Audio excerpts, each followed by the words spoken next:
Perfect talaga itong arroz caldo, lalong-lalo na sa maulan at makulimlim na araw. Tara, samahan niyo ako magluto. May kanya-kanya tayong estilo kung paano lutuin ito, pero ipapakita ko lang sa inyo kung paano ako magluto ng arroz caldo. Magpainit lang tayo ng kunting cooking oil at pagkatapos ilalagay na natin itong ating bawang. At isunod na natin itong ating luya. At pagkatapos ay itong ating sibuyas. So, hayaan maluto ng mga about 2 minutes. At pagkatapos ay saka na natin idagdag itong ating chicken. Skinless and boneless chicken thighs po yung ginamit natin. At pagkatapos ay timplahan ng patis at paminta ayon sa inyong panlasa. So, lutuin lang natin ito hanggang sa maging brown yung kulay. Para sa akin ay kinakailangan ko talagang maitusta ito. Yung lumabas na yung kanyang sariling mantika.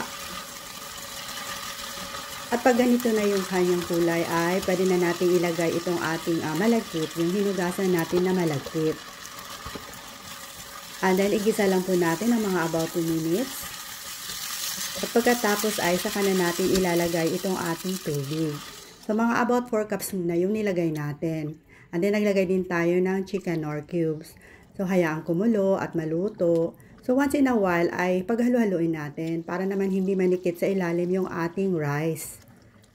Pag kinakailangan ng tubig ay maaari din kayong magdagdag. So naglagay ako ng mga 1 cup. So keep on stirring lang po and then continue cooking for about 5 minutes.